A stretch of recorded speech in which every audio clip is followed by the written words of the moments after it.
Ladies and gentlemen, good evening to you all, and thank you very much for accepting this rendezvous on today's edition of the English newscast over the airwaves of LTM television, the very first edition for the week. We shall begin or open the curtains of this newscast with this very historical event, which is going to change the face of the Cameroonian history.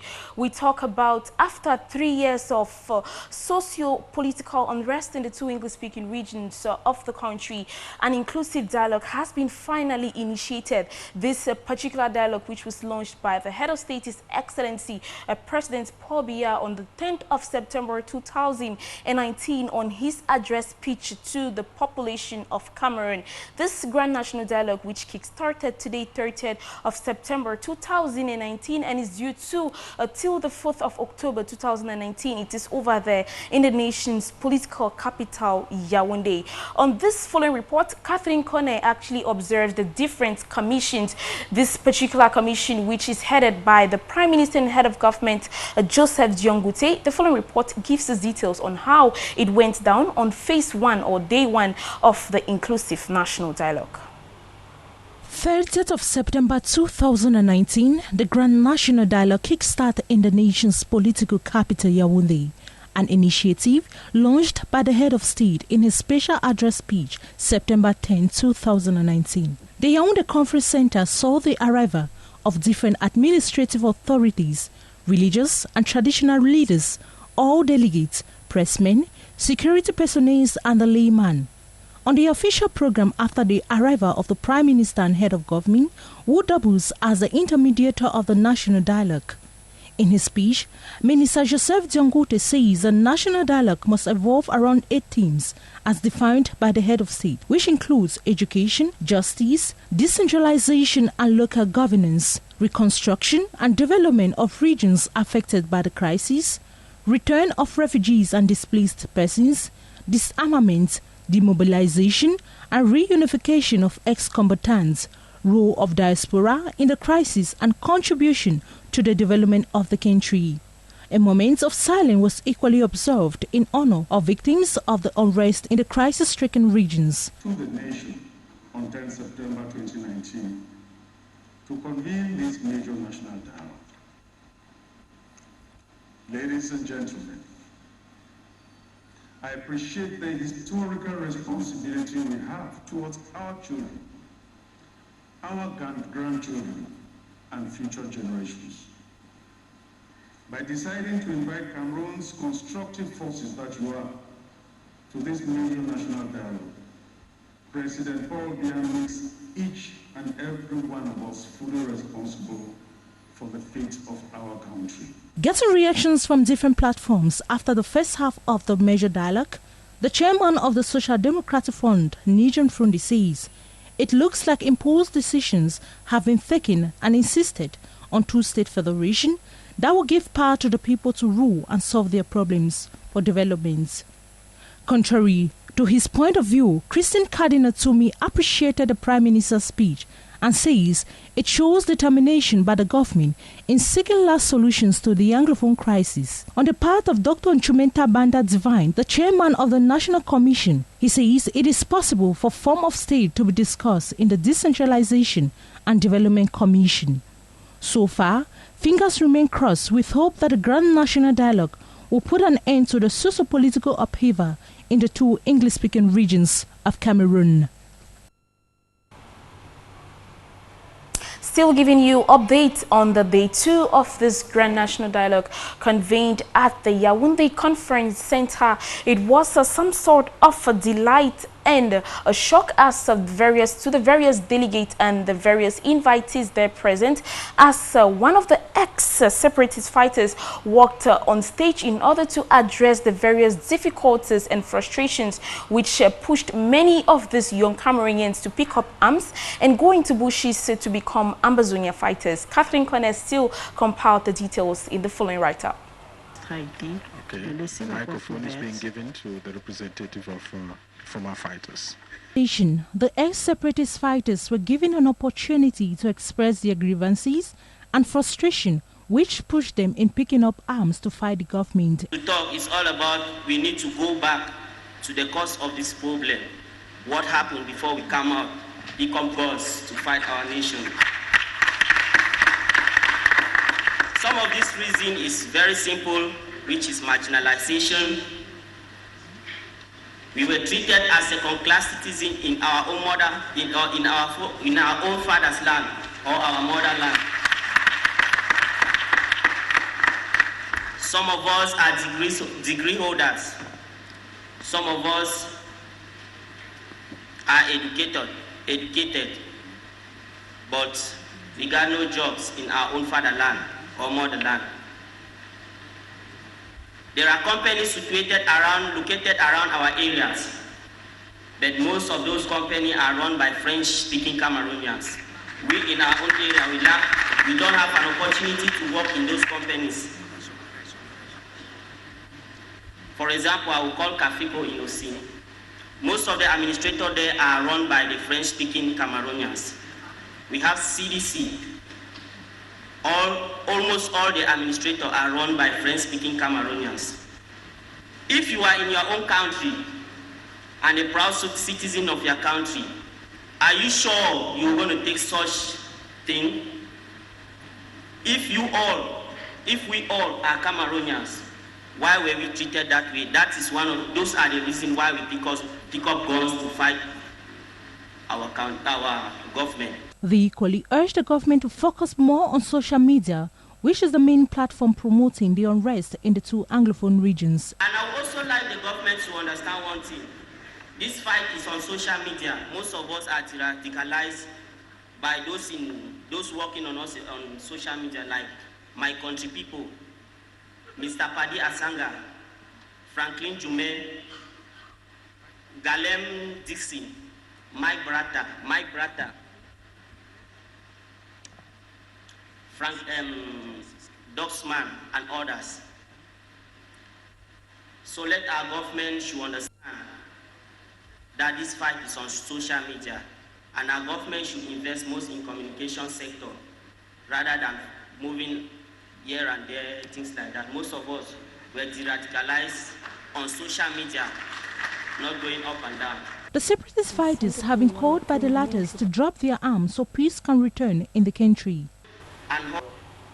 We now bring you over here in the littoral region of the country, precisely in the nation's economic capital, Douala, as inhabitants of the Bilonge neighborhood, that is in the Douala 3 municipality, embarked on a cleanup campaign in order to improve on the hygienic condition of the Bilonge neighborhood in particular, and in the city of Douala in general.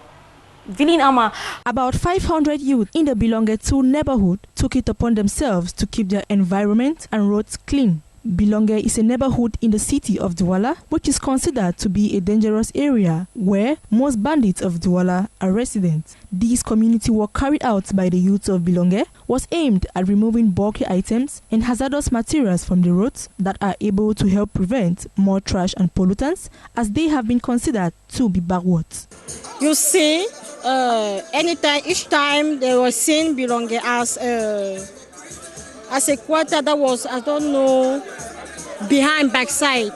So us youth of Bilonge city, as they call, we have been asked by us to mobilize youth of Bilonge city to come us together, even passengers should stop and to try and wash away, because it was so dirty. So Bilonge needed to be clean.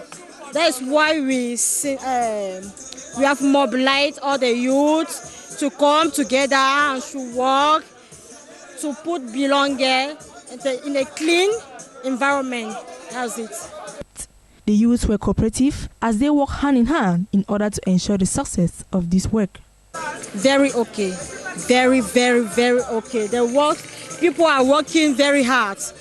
And it's so nice. Very okay. Things are going very well. Yeah. So much work and effort was put in place by the youths to see that Bilonge becomes a better place and will not be overlooked by others. With all what we have been doing here, I know that things are going to be shown on TV, so people will see how Bilonge is now moving on. Bilonge is no more behind. Bilonge, next will be Aqua. Yes, people will move from Aqua to Bilonge. That is it. Yes. However, keeping our environment clean is not only important to our health, but also reduces the risks of accidents. The Delegate General for National Security, Martin Bagagele, called on his new elements to serve the nation with honor and fidelity at a time when the country is going through serious socio-political unrest and challenges, especially in the Southwest region. This call was made during the graduation ceremony of the 2018 recruits at the level of the Mutengene Police College. Naji Pelaji put together the following report. There were over 5,000 recruits who got admitted into the Mutengene Police College in 2018, with 1,396 girls and 3,498 boys. Today, 4,894 are graduating after undergoing 1 year intensive theory and practical lessons necessary for the police corps. It should be noted that 40 will repeat the training, while 29 females were dismissed due to pregnancy. These young Cameroonians who have taken the commitment to serve the nation in the police came from 354 municipalities out of the 360, have been imbibed with general and technical studies, internships, and professional norms of the police. The commander of the center, Dr. Niet Pierre, said the new police officers are apt for the tasks that awaits them on the field, and they equally use the opportunity to express some of the challenges faced by the center, among which are indiscipline from some recruits and inadequate communication services, amongst others. While congratulating the new graduate, the Delegate General for National Security, Martin Bagagele, reminded his new elements of the task ahead of them, like the protection of Republican institutions, people and their property, as well as ensure public liberty, which can only be achieved with honor and fidelity. The new members of the police corps expressed their readiness to serve fatherland amidst the difficulties encountered. I'm so motivated by what we joined because actually it was not something really easy. The journey was a very tough one, especially the formation militaire college, the first 3 months. It was something that I even had to break that. Oh my God, I don't understand what I was doing outside than coming here. I'm so much glad to be among those who are graduating from the campus, the police training center, especially as we're having a certificate because there's some that will be going back home without the certificate. Not all of us succeeded because the military training was very tough. Not everybody succeeded, but we thank God that we came to an end. I'm ready to serve the nation no matter the condition, no matter the tax. The heavy downpour on this day did not deter the family members and friends from joining in the celebration. The ceremony was concluded with a police march past. Through the Apostolic Nuncio of the Roman Catholic Church, Pope Francis has written a letter of address to all Cameroonians in relation to the inclusive national dialogue which is ongoing in the nation's political capital, Yaoundé. He is urging lasting solutions to the already existing socio-political crisis and a possible way out to the already existing talks. Catherine Kone put together this. Pope Francis has called on Christian faithfuls to commit Cameroon in their prayers as the Grand National Dialogue kickstart today in the nation's political capital, Yaoundé. Speaking at the St. Peter's Square, the Vatican News says he expressed his closeness to Cameroon that has been plagued by crisis for years now. The Pope expressed his closeness to the sufferings and hopes of the beloved Cameroonians and says everyone to pray so that the Grand National Dialogue might be fruitful and lead to peace, just and lasting solutions to everyone's benefit.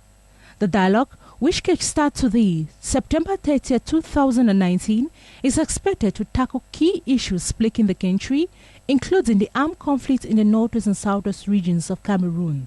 It comes after the death of several armed fighters, military men and civilians, as well as the displacement of hundreds of thousands more in and out of the English-speaking regions. Prior to the much talk about dialogue, some of the most prominent proposals received by Prime Minister in pre-dialogue consultations included discussion of form of state and the release of all those detained in connection with the Anglophone crisis.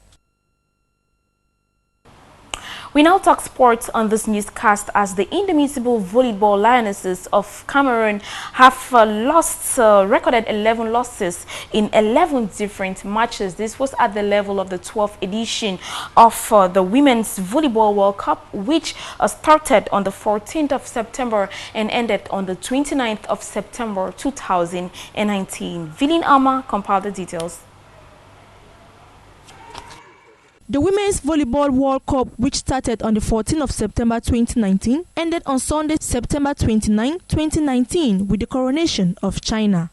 2 months after Cameroon's match in Cairo, Egypt, during the 2019 African Nation Women's Volleyball Championship, Cameroon met their counterpart Kenya in the city of Osaka in Japan for the 11th and last day of the 12th edition of the Women's Volleyball World Cup. In this light, Kenya, who was beaten 2-3 in July in the land of the Pharaohs, took revenge by winning Cameroon 3-1 during this tournament. The Volleyball Lionesses, after having lined up 10 defeats on a score of 0-3, the title of the Championship of Africa have been snatched in front of the defending African champions. Cameroon returns with a disastrous record of 11 defeats after so many games, although the Volleyball Lionesses saw the victory reaching out to them during the matches against Dominican Republic on September 16 and against Argentina on September 24th. However, in the overall standings at the end of the 12th edition of the Women's Volleyball World Cup, China climbed to the top of the podium with 32 points ahead of the United States with 28 points and Russia 23 points. Cameroon finished last on the 12th position with 2 points behind, Kenya on the 11th position with 3 points, and Argentina 10 with 5 points. China succeeds itself at the top, marking its 5th trophy so far. This comes as an embarrassment to the entire sports committee of Cameroon, as a victory was expected, especially dating the utmost support to see that victory is being attained. And now taking you out of the country, the government of Hong Kong has ramped up forceful security in preparations for the official event planned to mark China's National Day on Tuesday. The police are anticipating a mass protest in the city of Hong Kong. Details with Al Jazeera News. After a weekend of violence between police and protesters, Hong Kong is business as usual. These demonstrations have become the norm over the last 4 months. The unrest has threatened the city's reputation as an international financial centre. But on Monday, the Asia-Pacific arm of the world's largest brewer debuted on the Hong Kong Stock Exchange, raising nearly $5 billion. It's the second largest IPO this year. It's a very good start to reopening the market. It's the biggest, the first meaningful, large-scale fundraising we've seen for several months. In Asia, yes, Hong Kong continues to be and will be for the foreseeable future the main international both investing and capital raising venue. Budweiser's initial attempt to list in July was prevented by political unrest. The scale and intensity of those demonstrations has only escalated. On Sunday, Hong Kong witnessed some of the city's worst violence. Protesters set fire to parts of its business district, and government headquarters was under siege. Police have arrested at least 150 people, nearly half were students, and one was 12 years old. The weekend's violence is an ominous sign on the eve of the 70th anniversary of the founding of the People's Republic of China. The Hong Kong government will officially host a flag-raising ceremony. The pro-Beijing groups have also organised a number of events to celebrate National Day. But the anti-government movement will also come out in force. Tomorrow will be the milestone in the movement. In the face of tyranny, we can only fight like it's our last battle. When dictatorship is a fact, revolution becomes a duty. Pro-democracy groups have organised rallies across 6 districts, including a march in central Hong Kong. Police have denied permission to go ahead. That's unlikely to stop a movement that wants to spoil Beijing's celebrations. Sarah Clark, Al Jazeera, Hong Kong. And still out of the country, Houthi rebels have announced the unconditional release of some 350 prisoners, including 3 Saudi Arabians, days after Yemeni group to claim to have captured thousands of Saudi Arabian troops. Courtesy Al Jazeera News. Paraded in front of cameras and told they can go home. These are some of the 350 prisoners released by Yemen's Houthi rebels. It's an overwhelming sense of delight, happiness and pleasure as I am coming home, back to my family. We hope for the release of all prisoners and detainees from all sides, simply because we are Yemenis and all the prisoners and their families are suffering. They were on the lists drawn under a UN-brokered prisoner swap agreement signed in Stockholm in December. The deal to release 7,000 detainees was seen as a breakthrough towards peace, but the Yemeni government and the Houthis have blamed each other for failing to implement it.